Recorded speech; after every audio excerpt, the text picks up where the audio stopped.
Bonsoir à tous, les titres de cette édition. Les résultats du recensement biométrique des fonctionnaires sont maintenant disponibles. On parle de 11 000 fictifs. Agriculture, un plan pour l'utilisation judicieuse des engrais. L'action vise à accroître la productivité.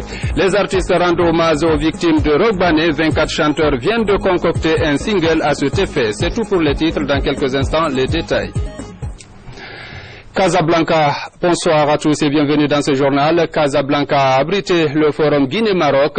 L'enjeu était de faire découvrir le potentiel de développement de la Guinée aux investisseurs marocains, des investisseurs qui ont d'ailleurs affirmé leur engagement à venir investir en Guinée. Reportage de nos envoyés spéciaux Kabassouma et Tiernos Mandialo. B2B entre opérateurs économiques, des hommes d'affaires qui échangent sur les possibilités de nouer des partenariats, c'est aussi cela le forum économique Guinée-Maroc de Casablanca. Pour beaucoup dans cette salle, aller en Guinée pour les affaires n'a jamais été une priorité, mais après les échanges, ils découvrent l'image d'un pays aux énormes potentialités économiques et naturelles où tirer profit de leurs investissements. Je pense y partir et être intéressé par trouver le créneau. Moi, je suis très investi dans particulièrement le champ agricole, l'agriculture et l'immobilier. Et probablement ce sont des secteurs porteurs en Guinée que nous souhaitons développer avec des partenaires guinéens. Pendant que se tiennent les rencontres B2B entre les opérateurs économiques, les ministres guinéens, aux côtés de leurs homologues marocains, partagent les expériences dans des ateliers sectoriels, des séances qui donnent lieu souvent de véritables débats, histoire de pleinement profiter de la rencontre. Nous envisageons de relancer notre industrie et nous envisageons de devenir un pays émergent. La Guinée, évidemment, nous avons besoin d'industrie de transformation, ce qui existe au Maroc. Cette forte présence des deux côtés témoigne de l'intérêt. Témoigne aussi de l'intérêt, mais témoigne également qu'il y a un besoin des deux côtés de promouvoir, d'investir, d'échanger et de construire un modèle de partenariat qui soit un modèle tourné vers une logique gagnant-gagnant des deux côtés. Mais comment ce forum a-t-il été organisé? Le forum a été organisé en partenariat avec la CGM et aussi la commission d'organisation mise en place en Guinée et composée de divers cadres du secteur public et privé. Donc on a travaillé d'arrache-pied depuis plusieurs mois et pour la réussite de ce forum et en impliquant fortement le secteur privé guinéen et marocain. Le forum de Casablanca a aussi eu pour particularité une présence très remarquée de jeunes investisseurs guinéens à la recherche de partenaires ou encore à la conquête de nouveaux marchés. Le ministre de la fonction publique a animé ce mercredi une conférence de presse axée sur les opérations de recensement biométrique des fonctionnaires. Il était entouré à cette occasion de quelques ministres, du représentant résident de la Banque mondiale et des cadres techniques du projet. C'est le ministère de l'économie qui a servi de cadre à la rencontre. Le point avec Alassane Diogobari. D'entrée de jeu, le ministre de la fonction publique précise que ce recensement a un double objectif, la maîtrise de la masse salariale et la maîtrise des effectifs des travailleurs de la fonction publique. La première étape de cette opération s'est déroulée du 16 janvier au 22 avril et portait sur le dénombrement, encore appelé recensement. Deuxième étape, l'identification ou enrôlement biométrique du 23 avril au 5 août 2014. Et la troisième étape, la centralisation ou migration qui se déroule entre août et septembre. Les mois comptés depuis des mois, sinon des années, constituent des fonctionnaires fictifs. Les fonctionnaires qui vivent à l'étranger et qui émargent ici constituent des fonctionnaires fictifs. Ceux-là qui travaillent dans le privé, qui ne s'acquittent pas de leurs obligations professionnelles, sont des fonctionnaires fictifs. Parce qu'en fait, c'est le travail qui est payé, ce n'est pas le travailleur. C'est le rendement qui doit être payé. À cette étape de l'exécution du projet, il a été révélé qu'au moins 254 000 fonctionnaires émargent aussi bien dans le privé que dans le public. 277 cas de doublons qui prennent donc leur salaire au moins 2 fois à la fin de chaque mois. C'était une aventure lorsque nous l'avions programmée et nous étions sûrs qu'on allait être là aujourd'hui. Mais le gouvernement, à travers le ministère de la fonction publique, a pu mener à bien cette tâche. Donc je voudrais ici féliciter ces efforts qui sont un signe important vers la transparence, la bonne gouvernance et surtout la modernisation de l'administration guinéenne.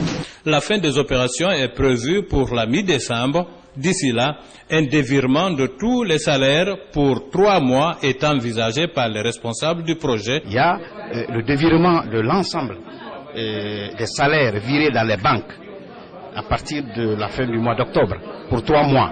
Donc ceux qui pensent que les gens sont à l'étranger, ils sont venus se faire recenser et repartir, je crois qu'avec ces mesures de consolidation, avec cette mesure de dévirement des salaires, ça va être très difficile pour eux. Je vois très mal quelqu'un quitter son emploi ailleurs, dans un pays européen ou américain, et venir s'asseoir, rester là pendant 3 mois simplement pour toucher $200. Sur un peu plus de 100 000 fonctionnaires guinéens, 90 570 ont été déjà enrôlés, 2 335 restent à l'être, une première étape qui a déjà permis d'économiser 245 milliards de francs guinéens au budget national. Les résultats provisoires de l'identification biométrique des fonctionnaires et contractuels permanents de l'État donnent plus de 11 000 fonctionnaires non enrôlés. C'est ce qui ressort de cette publication. L'impact financier est estimé à plus de 244 milliards de francs guinéens. Voyons tout cela avec Baba Kouyaté. Après le lancement de la deuxième phase de l'assainissement du fichier de la fonction publique au mois d'avril dernier, les résultats sont éloquents. 11 000 fonctionnaires non enrôlés sont considérés comme fictifs. À la fin du processus, si le résultat est confirmé, l'enjeu économique est plus de 244 milliards de francs guinéens par an. Je crois qu'il y a quelque chose de 20 milliards environ comme salaire mensuel. Ces 20 milliards cumulés sur une année, on peut aller dans les 200 et quelques milliards de francs guinéens que l'État dépense comme en termes de salaire pour ces fonctionnaires qui jusqu'à maintenant ne sont pas encore présentés pour l'enrôlement. Sur les 17 000 travailleurs assurés sociaux de la Caisse nationale de sécurité sociale, par exemple, les techniciens ont expérimenté un échantillon de 60 travailleurs. Ces résultats révèlent que 254 travailleurs émergent à la fois à la fonction publique et dans le secteur mixte et privé. Nous avons travaillé sur la base de données des travailleurs actifs de la Caisse nationale de sécurité sociale qui ont été enrôlés de manière biométrique, tout en sachant qu'il y a encore dans leur base de données un bon nombre de travailleurs actifs qui n'est pas encore, qui n'a pas participé à l'opération d'enrôlement biométrique initiée par la Caisse nationale de sécurité sociale. Je pense que le ministre de la fonction publique a demandé la mise à disposition de cette base de données-là pour permettre au ministère de terminer le croisement du fichier des travailleurs du privé et ceux de la fonction publique. Ceci constitue quelques-unes des mesures de consolidation des acquis de l'identification biométrique en cours. Dans le secteur agricole, l'Institut de recherche agronomique de Guinée vient de mettre en place une stratégie permettant l'utilisation judicieuse des engrais, des herbicides et autres produits phytosanitaires importés par le gouvernement. Objectif, faciliter l'utilisation de ces intrants par les paysans en vue d'améliorer la productivité. Explication Fodé Camara. Depuis 2011, un programme d'appui gouvernemental met à la disposition des paysans des engrais et herbicides. Des intrants dont la dose et le mode d'application doivent être maîtrisés par les agriculteurs, ce qui motive la mise en place d'une unité expérimentale paysanne sur les bonnes techniques culturelles du riz, du maïs, de l'arachide et des cultures maraîchères. Je trouve qu'il y a beaucoup de paysans qui sont d'ailleurs ramassent pas réellement l'utilisation de ces intrants, l'utilisation réelle de l'engrais, l'utilisation de l'herbicide. Et vous savez, ça c'est des intrants qui, mal utilisés, vont produire l'effet contraire. Parce que si jamais il ne sait pas le mode d'utilisation, la quantité à apporter et quand est-ce qu'il faut apporter, en fin de compte, c'est des substances toxiques pour la plante au lieu que ça ne soit bénéfique pour la plante. Dans 130 communes rurales, ces parcelles expérimentales permettront d'évaluer le rendement obtenu grâce à l'utilisation par des paysans des engrais et herbicides, mais aussi aider à comprendre le potentiel de production des périmètres emblavés au compte de la campagne agricole 2014. C'est une opportunité pour l'IRAG de tester à grande échelle ces innovations techniques. Et si vous voulez, c'est la dernière phase de l'évaluation des technologies.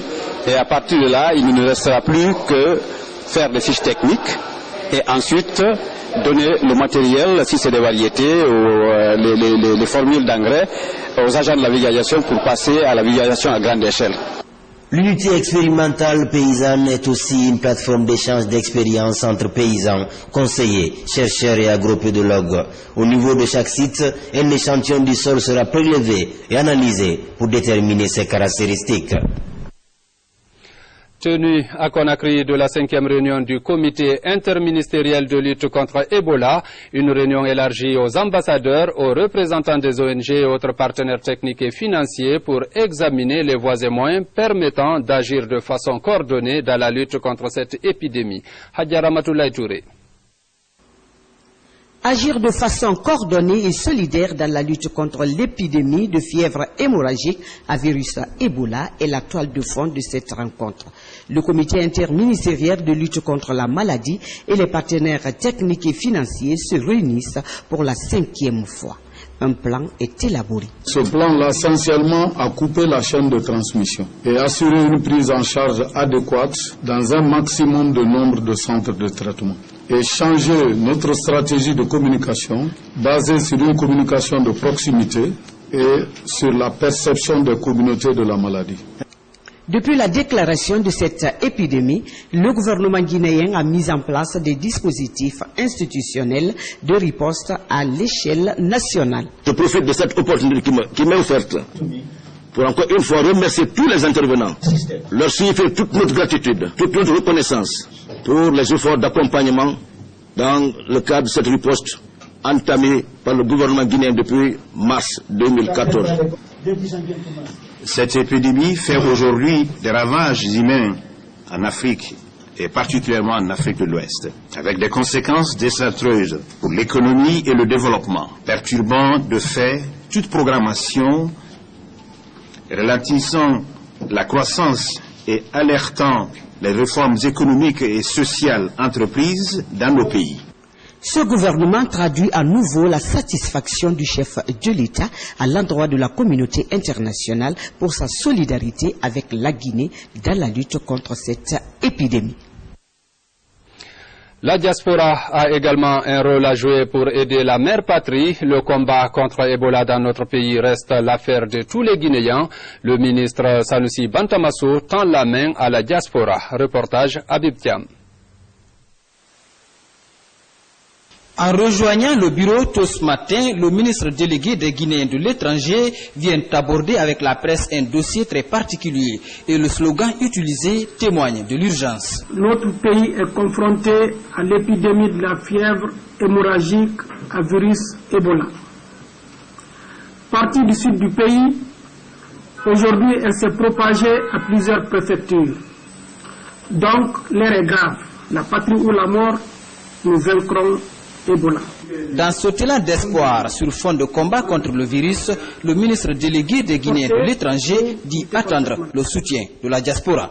L'épidémie est devenue nationale et sous-régionale. C'est pourquoi je voudrais, au nom du chef de l'État, m'adresser à vous, chers compatriotes de l'étranger, pour vous inviter à vous joindre à nous afin d'accompagner les efforts du gouvernement dans la lutte contre cette épidémie. Du côté de la Belgique, l'ancien boxeur guinéen Lansana Diallo a donné le ton de l'assistance face au virus Ebola. Et mon objectif, c'est que tous ensemble on mette Ebola KO. C'est pour ça que je suis venu, pour remettre du matériel de prévention spécifiquement pour lutter contre cette terrible maladie, pour l'empêcher de continuer à progresser. Une épidémie qui suscite désormais la mobilisation de toute la communauté internationale. Et puis nous venons de l'apprendre, un accident vient de se produire au sortir de Bofa. Une des voitures de la mission du ministère des Guinéens de l'étranger a fait un tonneau en partance pour Bouquet où une retraite du département était prévue. Bilan, un chauffeur tué dans l'accident.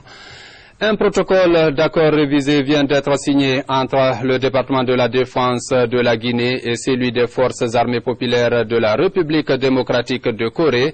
L'accord porte sur l'envoi des médecins nord-coréens qui vont servir dans les différentes structures sanitaires des armées guinéennes. Compte rendu, Sergent Alassane Diaby. Cette coopération vieille de 29 ans requiert une réadaptation aux besoins actuels de la médecine moderne. La signature de ce protocole d'accord révisé s'inscrit dans cette logique. Il prend en compte toutes les préoccupations des deux parties. Je crois que la signature aujourd'hui des accords révisés entre nos deux ministères marque une expression très significative pour le développement des relations de coopération entre nos deux pays fraternels. Cet échange d'instruments juridiques entre le directeur de cabinet du ministère de la Défense nationale, représentant du chef de département et l'ambassadeur de la République populaire démocratique de Corée donne une nouvelle dynamique aux relations de coopération entre les deux États, notamment dans le domaine de la santé des armées. Cette adaptation devrait permettre aux deux parties d'assurer la pérennité d'une relation qui a valeur d'exemple. Très prochainement, une équipe de médecins nord-coréens est attendue à Conakry. Ces médecins vont prêter leurs services dans les différentes structures sanitaires des armées. Ebola pour bouter l'épidémie hors de nos frontières, la COEP entendait la coalition de l'opposition extra-parlementaire pense que les Guinéens doivent se lever comme un seul homme. C'est du moins ce qu'on peut retenir de la déclaration de son porte-parole. Il est au micro de Abdul Karim Kamara. La COEP, coordination de l'opposition extra-parlementaire, invite les Guinéennes et les Guinéens à savoir et surtout comprendre que la maladie est là et bien là. Elle est comme toute autre maladie, à l'exception que sa propagation est fulgurante et parfaitement adaptée à nos habitudes et à notre mode de vie.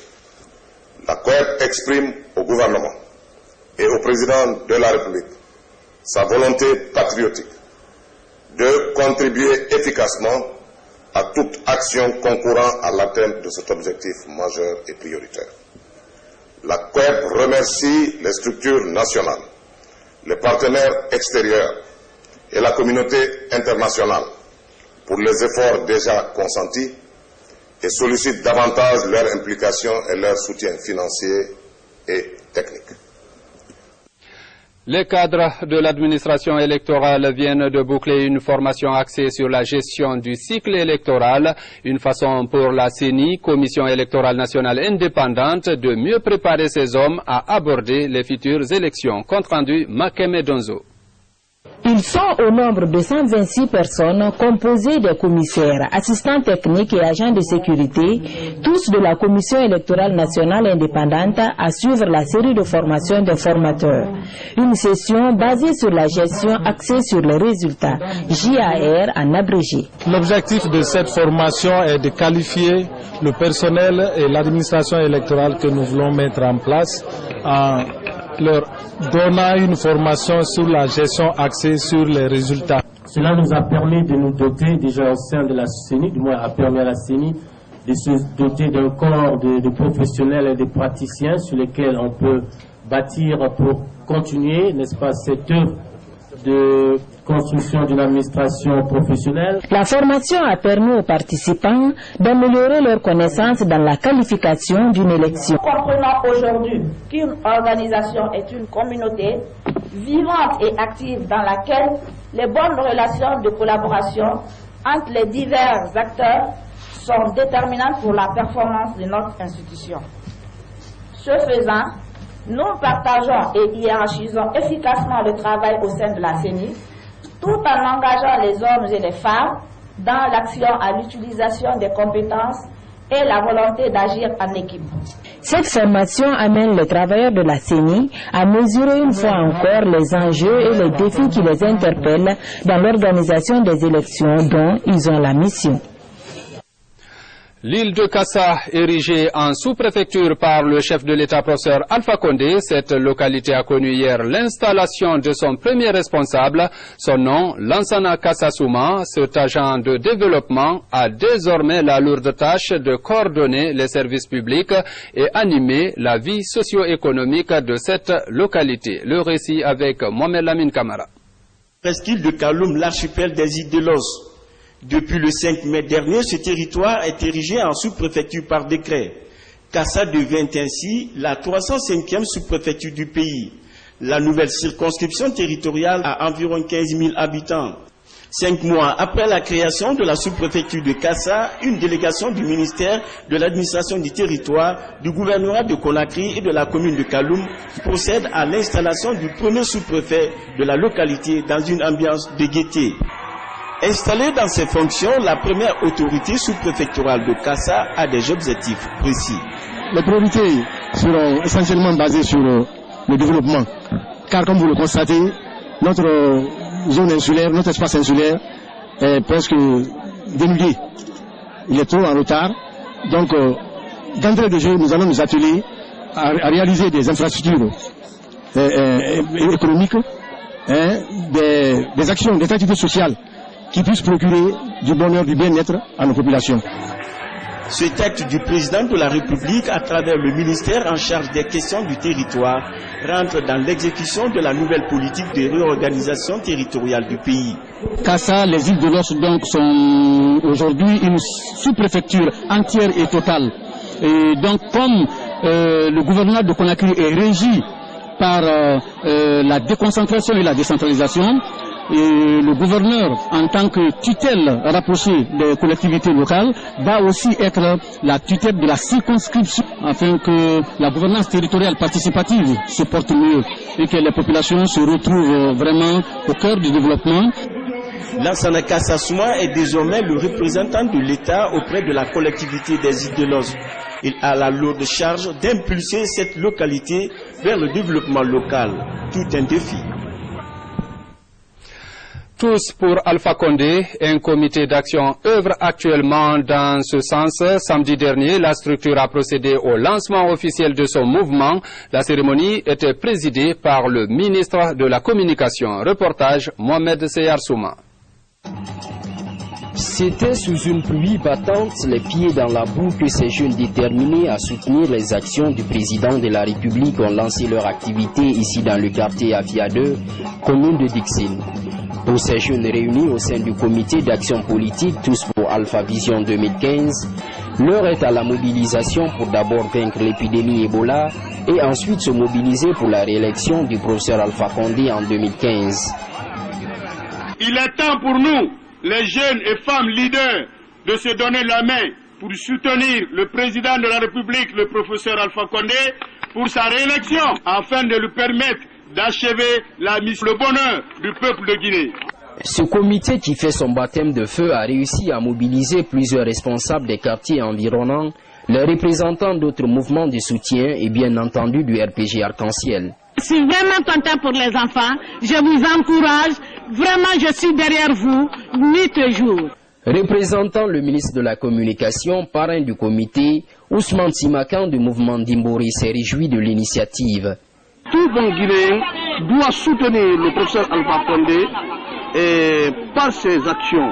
Parce que nous avons vu ce que le professeur Alpha Condé est en train de poser comme les actes d'avenir.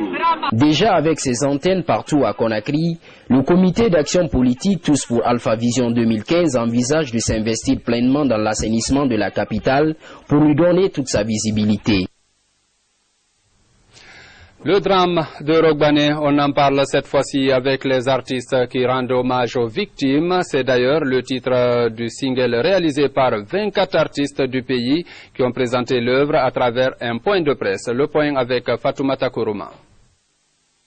Après le drame de la plage Rogbane, les groupes banlieusards, Instinct Killers et plusieurs autres artistes rendent hommage aux victimes.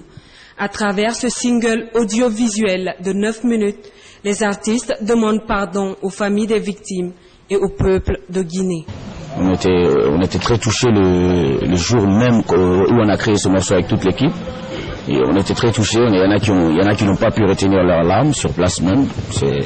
C'est vraiment le reflet de ce qu'on a ressenti, quoi. Je présente encore au nom de tous les artistes nos sincères condoléances à toutes les familles éplorées. Et franchement, si vous avez remarqué, on est resté neutre pendant longtemps sans rien faire. C'est parce qu'on est vraiment touché. Et aujourd'hui, c'est encore une façon de dire à toute la Guinée combien de fois on est vraiment touché par cet événement. L'initiative est soutenue par les opérateurs culturels, avec qui ils conjuguent le même verbe. Le drame de Rugbané. Aujourd'hui, les artistes de Guinée, les hommes de culture, opérateurs culturels, managers, se sont réunis parce qu'il le fallait. Il y a eu beaucoup d'actions qui ont été menées pour pouvoir sensibiliser, pour pouvoir faire comprendre que les opérateurs culturels qui sont à la base, quand je dis à la base, qui ont invité le public à participer à ce grand événement, déplorent ce qui s'est passé. À travers cette conférence de presse, le collectif des artistes, dénommé les Voix solidaires, invite les médias à se joindre à eux pour demander pardon au peuple de Guinée. Ils plaident également pour leurs amis en conflit avec la loi depuis le drame. La Miss et le Mastaboro de cette année sont désormais connus. Safiatou Emma et Emmanuel Joumanigui sont les deux élites de cette compétition qui est à sa 9e édition, l'un des plus grands concours de beauté dans notre pays. Les temps forts de cette cérémonie, commenté par Mamadou Alpha Baldé.